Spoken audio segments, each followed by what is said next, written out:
안녕하세요. 조현 목사입니다. 오늘은 누가복음 11장, 우리가 주기도문이라고 하는 예수님의 그 가르침을 배울 차례입니다. 누가복음 11장 말씀을 한번 읽겠습니다. 예수께서 한 곳에 기도하시고 마치심에 제자 중 하나가 여짜오되, 주여, 요한이 자기 제자들에게 기도를 가르친 것과 같이 우리에게도 가르쳐 주옵소서. 예수께서 이르시되, 너희는 기도할 때 이렇게 하라. 아버지여, 이름이 거룩히 여김을 받으시오며 나라가 임하시오며 우리에게 날마다 일용할 양식을 주시옵고 우리가 우리에게 죄 지은 모든 사람을 용서하오니 우리 죄도 사하여 주시옵고 우리를 시험에 들게 하지 마시옵소서 하라. 우리는 예배 마칠 때에 보통 주기도문 많이 외우죠. 마태복음 6장에 나와 있는 기도문을 우리는 암송하고 있죠. 오늘 이 누가복음 11장에 나와 있는 기도문은 좀 짧습니다. 마태복음과 비교해 보면 좀 짧아요. 그래서 보통 학자들은 아마 이 누가복음에 있는 이 기도문이 훨씬 예수님이 가르치신 기도에 가까운 기도가 아닐까 이렇게 상상하기도 합니다.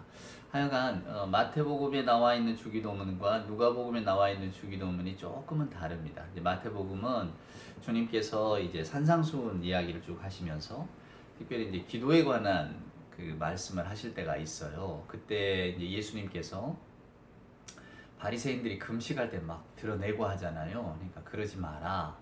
또 너무 기도할 때 중언부언하지 마라. 또 이런 말씀하시면서 그 중간에 바리새인의 위선을 경계하고 그 다음에 중언부언하지 말라 하신 그 사이에 이 주기도문을 가르쳐 주시거든요. 그러니까 예수께서 쭉 산상수훈 이야기를 하시고 또 여러 가지 교훈들을 하시는 가운데 이 주기도문을 가르쳐 주셨다면, 오늘 이 누가복음은 어느 날 제자들이 예수님께 기도 좀 가르쳐 주세요. 왜냐하면 제자들이 인식하는 예수님은 기도하는 분이셨으니까. 사랑하는 여러분, 이게 굉장히 중요한 신앙의 단서입니다. 예수님이 어떤 분이냐? 예수님은 기도하는 분이었다는 거예요. 그래서 예수님 뒤를 따르는 크리스찬, 우리는 예수님의 본을 받아서 마땅히 기도하는 겁니다. 이 기도의 중요성, 어느 세상의 어느 종교나 다 기도를 하지요. 옛적에 우리 어머니들도 정한수도 놓고 기도하셨잖아요. 이 기도라고 하는 것이 이게 비는 것인데, 그래서 예수께서는 예수님 늘 기도하시는데, 제자들이 보기에 당신은 늘 기도하시는데 우리에게도 그 기도를 좀 가르쳐 주세요. 우리도 기도하고 싶어요. 지금 이런 마음이거든요.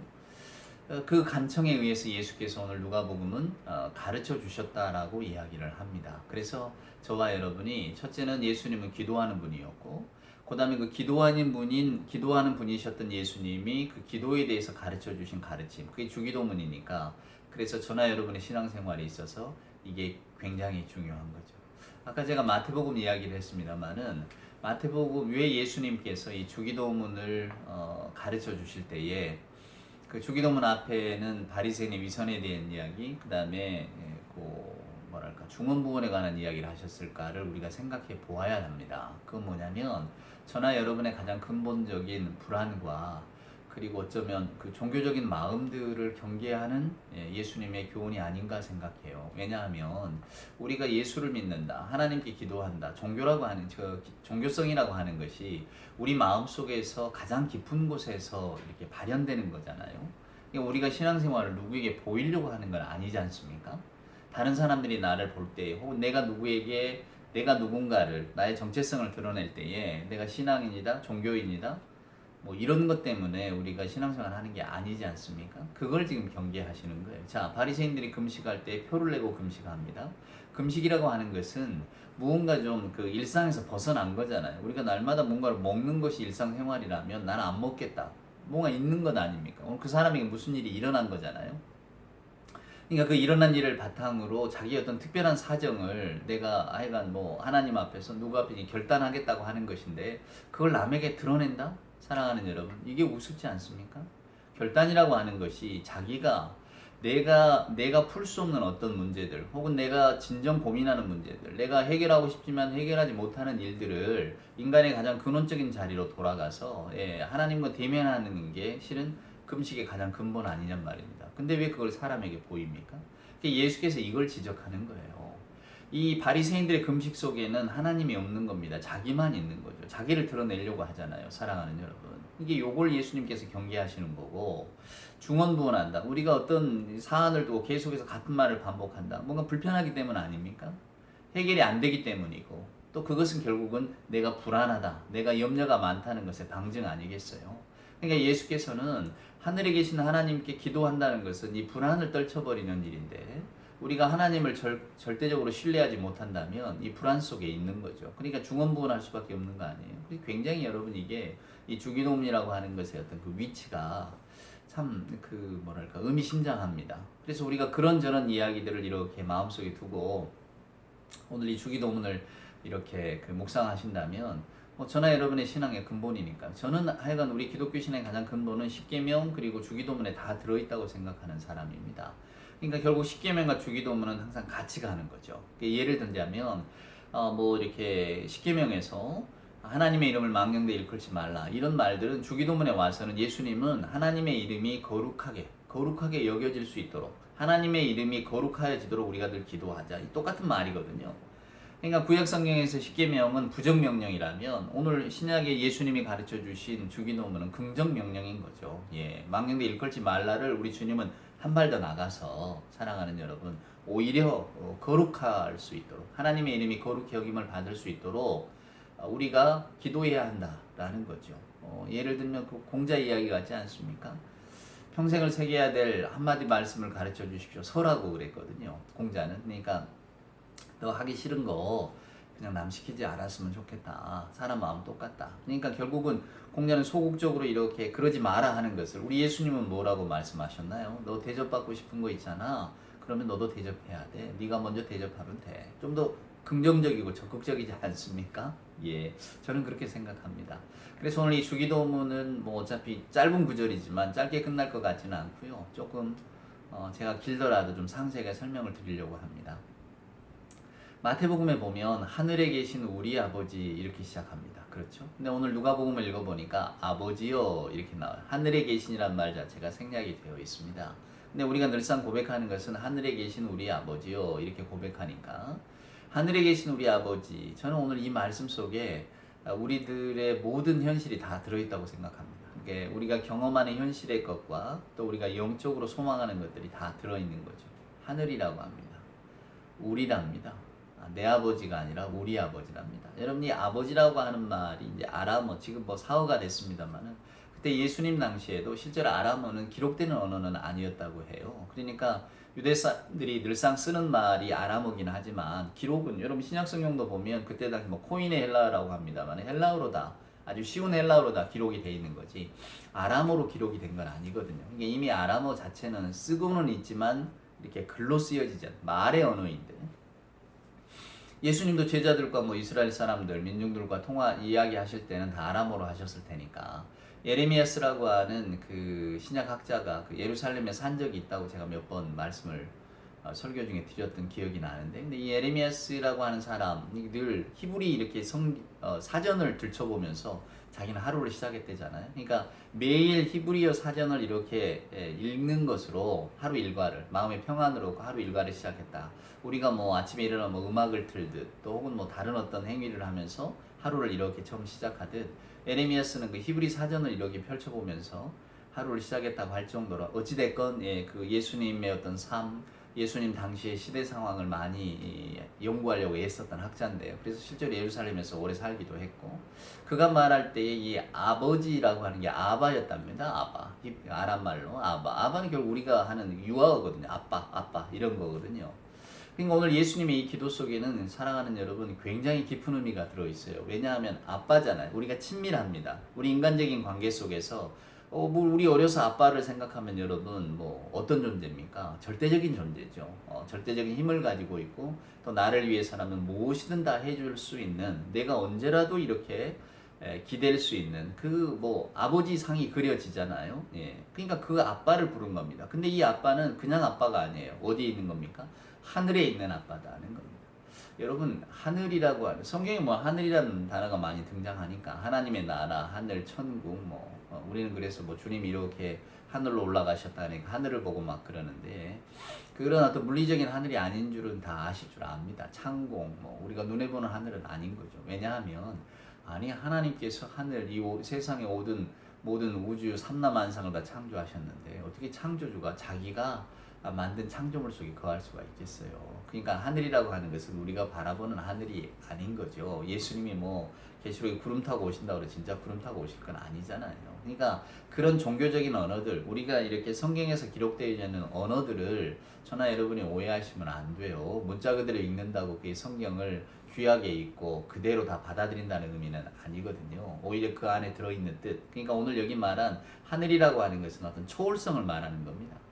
우리가 경험할 수 없는 거라는 이야기예요. 영어로 말하자면 우리가 뭐 스카이니, 헤븐이 이런 걸 구분하잖아요. 우리가 눈에 보이는 하늘은 스카이인데 그저 우리가 뭐 어떤 그 물리적인 세계를 초월한 우리하고는 초월적인 세상을 이야기할 때 하늘이라고 표현할 때는 이거 헤븐이라고 표현하잖아요. 그러니까 왜 에릭 크랩튼이라고 하는 유명한 기타리스트 그 아들이 죽어서 그 슬픈 마음을 노래로 한 게 Tears in Heaven 아닙니까? 천국의 눈물이라고. 그러니까 Tears in Sky가 아니잖아요.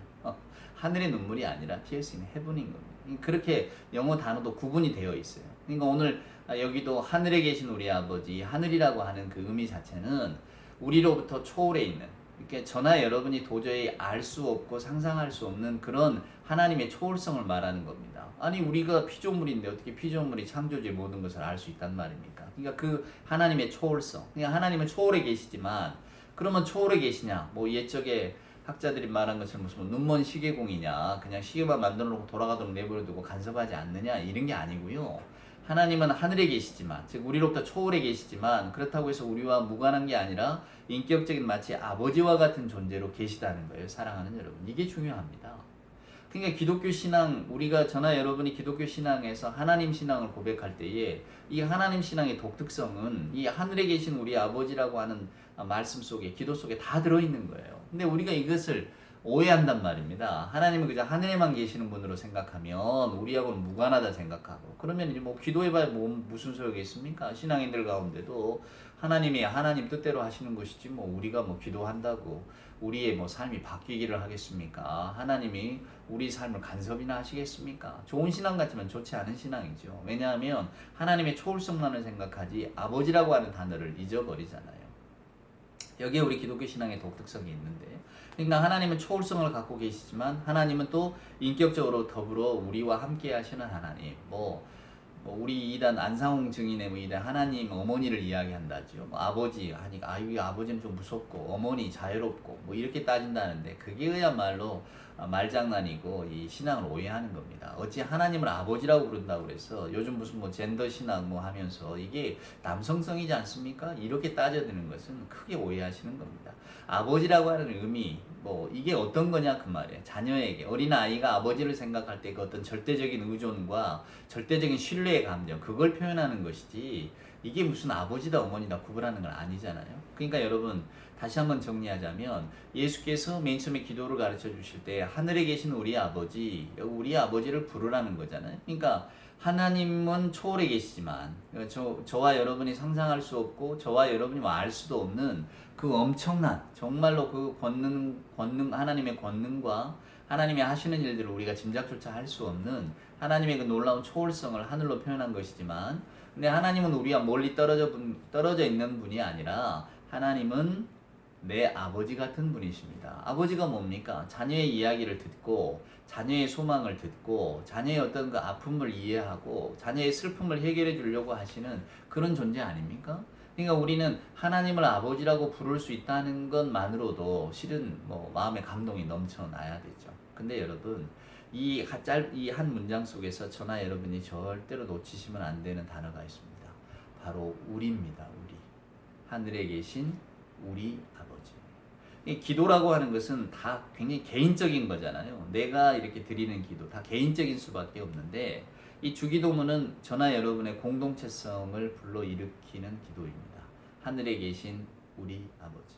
그러니까 저나 여러분이 하나님 아버지를 내 아버지로 모시고 싶어도 나만의 아버지가 되기를 소원해도 이 하나님은 나만의 아버지가 될 수 없다는 거예요. 너와 나의 아버지, 우리 모두의 아버지가 되는 것이지.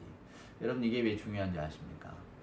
그 옛적에 수도원, 중세의 수도원들이 많이 있었잖아요. 근데 그 수도원의 대부분의 어떤 규칙이 있습니다. 그 수도 생활하는 규칙은 첫째는 여러분도 짐작하시겠지만 청빈, 가난해야 되는 거.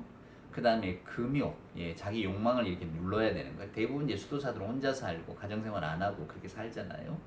그러니까 우리는 이건 다 이해를 합니다. 아, 그래, 청빈해야지, 가난해야지, 자기 소유, 무욕을 없애야지. 좋은 이야기입니다. 그 다음에 자기 욕망을 좀 눌러야지. 흔히 뭐 식욕, 성욕 뭐 이렇게 이야기하는데 인간의 가장 근본적인 욕망을 눌러야지. 좋습니다. 근데 거기에 또 한 가지가 추가되는 게 순명입니다. 명령에 순종하라. 근데 그 명령이라고 하는 것이 결국 내가 어느 수도원에 들어간다고 하면 그 수도원의 규칙, 수도원 원장의 말, 여기에 순복하라는 거거든요. 요즘 우리가 생각하면 그게 참 받아들이기가 어려울 것 같습니다. 아니, 우리가 수도 생활하러 들어가는데 왜 수도원장의 말에 순복해야 되지? 그저 어떤 그 자기 어떤 자유의지 가지고 이렇게 수도 생활하면 되지. 왜 근데 수도원에서는 청빈, 금욕, 그 다음에 순명을 꼭 집어넣었을까 생각해 보면 저는 이해가 됩니다. 왜 그런가? 자, 우리가 어떤 일들을 바라보고 어떤 일들을 하려고 할 때 결국은 다 자기 관습, 자기 생각, 자기 마음에 합한 것을 하게 되잖아요. 우리가 사람 사는 세상 속에서 여러 가지로 어떤 그 생활 습관들의 이야기를 하는데 가장 유명한 그 우스갯소리 있잖아요. 그 치약 짜는 것 때문에 이혼한다고. 치약을 중간에 누르느냐 끝에 누르느냐. 유명한 이야기입니다만 실은 그만큼 생활 습관이라고 하는 것이 무섭다라는 것. 그리고 그런 것들이 서로 맞지 않으면 어떤 공동체 생활을 하기가 어렵다라고 하는 것을 드러내주는 방증 아니겠어요? 그러니까 사람은 다 하나님이 주신 자유의지가 있고 또 그 자유의지를 자기 마음 멋대로 쓰려고 하는 욕구가 있기 때문에 누가 자기 자유를 간섭하면 싫어한단 말입니다. 그러니까 어떤 사안이 생기거나 어떤 일들을 바라볼 때 우리는 내 생각에는 이런 말을 하기가 쉬운 거죠. 근데 수도원이라고 하는 공동체 생활을 지켜가려면 결국 그래서 우리들의 생각은 각각이어도 우리 공동체성을 위해서는 이 한 사람의 말에 따라야 된다. 그러니까 생각이 다 달라도 수도원장이라는 사람이 우리가 이번에 이번 일은 이렇게 지혜롭게 처리합시다. 이것이 우리 공동체를 위해서 유익합니다. 라고 한다면 거기에 따라주는 것이 공동체를 지킨다는 거예요. 지금 우리들의 이제 어떤 그 생각과 사고 속에는 합리적인 사고 속에는 이게 잘 안 맞는 거죠. 사람이 다 자기 생각 옳은 대로 해야지 어떤 한 사람 말에 순종하는가. 근데 저는 이게 지혜라고 생각합니다. 그 수도원에서는 그걸 파악한 거죠. 사람의 마음, 사람의 근본이라고 하는 것이 자기 주장을 자기 생각을 앞세우는 건 줄 알기 때문에 공동체를 지키려면 반드시 순명이 필요하다. 오늘 여러분 우리 주님의 기도도 보세요. 우리가 기도를 합니다. 하늘에 계신 아버지, 맞습니다. 초월에 계시지만 언제나 내 아버지 같은. 그래서 우리는 어떻게 합니까? 아버지를 독점하려고 합니다. 그래서 여러분 이 주기도문은 저나 여러분을 겸손으로 이끄는 문이에요. 결국 하나님 앞에 나아가려면 겸손해야 되잖아요. 겸손한 자만이 하나님을 볼 수가 있는 것 아니겠어요? 자기 자신이 커져 있으면 사랑하는 여러분 어떻게 거기에 하나님이 들어올 수가 있습니까? 뭔가 이렇게 누구 말인지 생각이 안 납니다만은 그 아궁이에 재가 가득 있으면 불이 안 붙는 법이죠. 이걸 다 긁어내야 되잖아요. 저나 여러분도 마찬가지입니다. 우리가 신앙생활 한다는 것은 우리 안에 있는 자기성을 좀 내려놓는 것인데 오히려 우리가 신앙생활 할 때 보면 눈살 찌푸리는 경우가 언제입니까? 종교성을 가지고 뭐 기도한답시고 맨 자기 기도만 하고 자기 유익만 구하고 그게 우리잖아요. 그래서 여러분 어쩌면 예배의 마지막에는 항상 주기도문을 하는 혹은 뭐 저나 여러분이 주기도문을 예배의 어떤 한 순서에 넣는 것이 귀중한 게 이건지도 모릅니다. 또 저희들의 기도 생활에 있어서도 하나님 앞에 기도를 아무리 많이 드린다 할지라도 마지막은 꼭 주기도문으로 마치는 것이 사랑하는 여러분 얼마나 귀한가. 그것은 우리의 공동체성을 일깨우는 거거든요. 저나 여러분이 개인의 사리 사욕을 가지고 하나님을 독점하겠다고 하는 생각 속에서 내려놓는 거거든요. 요즘 뭐 우리는 사랑하는 여러분 얼마나 이게 그 자기 중심적입니까? 생활도 내가 중심이 돼야 되고 심지어는 교회 생활하면서도 내 교회 그러잖아요. 내 교회. 우리 교회 그냥 우리들의 공동체만의 교회만이 잘 되기를 바라는. 만약 지역에 뭐 A, B, C, D 교회가 있다고 해도 이 지역에서 우리 교회가 제일 잘 되게 해주세요. 뭐 이런 식으로 기도하지. 우리 모두가 다 교회가 다 잘들 됐으면 좋겠습니다. 찾기가 좀 어렵습니다. 왜 그럴까? 기도라고 하는 것의 발로가 결국은 개인의 어떤 욕구에서 내가 가지고 있는 문제나 어려움을 해결하려고 하는 데서 출발하기 때문입니다. 그래서 이 주기도문이 중요한 거예요. 개인의 시대, 개인의 욕망을 쫓아가는 그 속에서 우리의 공동체성을 들여다보게 하니까 하나님은 단순히 나의 하나님만이 아닌 겁니다. 내가 억울하고 내가 분하고 내가 속상하고 내가 해결해야 될 문제가 있어서 하나님의 이름을 부른다면 저 사람도 내 옆에 있는 사람도 하나님을 부르고 찾고 있는 거예요. 그것이 우리 인간의 조건인 거죠. 그래서 우리 인간이 기도할 수밖에 없어요. 각각의 사정이 다 다르지만은 어느 한 개인마다 개인의 고통과 또 삶의 고민이 없는 사람이 누가 있겠습니까? 근데 그 고민을 위해서 우리가 주를 찾고 주께 기도하고 그러면서도 결국은 이 하나님이라고 하는 존재가 나를 위한 내 문제만을 위한 해결의 하나님이 아니라 우리 모두의 나의 눈물이 있듯이 저 사람의 눈물이 있고 나의 눈물을 하나님이 닦아주기를 우리가 원한다면 저 사람의 눈물도 닦아줄 하나님이 있는 거죠. 사랑하는 여러분, 이게 우리들의 어떤 공동체성의 회복이 아니냐 그 말이에요. 그래서 하늘에 계신 우리 아버지가 굉장히 중요합니다. 그리고 오늘 이 첫 단어를 저나 여러분이 부를 때에 우리는 우리가 가지고 있는 자기 욕망에서 조금은 벗어날 수 있는 거죠. 욕망을 바라볼 수 있는 거죠. 내가 이걸 원한다면 저 사람도 원할 텐데. 사랑하는 여러분, 그럴 때에 우리의 어떤 자금, 우리의 연약함을 넘어서는 하나님이 기뻐하시는 것을 우리가 바라볼 수 있지 않겠습니까? 그래서 하늘에 계신 우리 아버지가 중요합니다. 예수님께서도 아버지여, 하늘에 계신 우리 아버지여. 그러니까 저나 여러분이 아버지를 부르듯 정말 절대적인 신뢰와 절대적인 어떤 그 뭐랄까요, 소망의 기대를 품고 아버지를 부르지만 그 하나님은 먼저는 초월해 계신 분이요, 두 번째는 우리 모두의 하나님이라는 것을 기억하면서 우리가 기도한다면 그 다음에 하나님의 뜻이, 하나님이 기뻐하시는 것이, 하나님의 이름이 그저 이 땅에 널리 편만해졌으면, 모두가 다 하나님의 거룩하심을 위해 기도했으면 그 하나님의 거룩하심이라는 게 여러분 뭐겠습니까? 하나님의 나라, 하나님의 공의로움이 결국은 모두가 다 경험할 수 있는 공의로움이 되게 해달라는 기도 아니겠어요? 그 다음 이야기는 다음 동영상에서 배워야 될 것 같군요.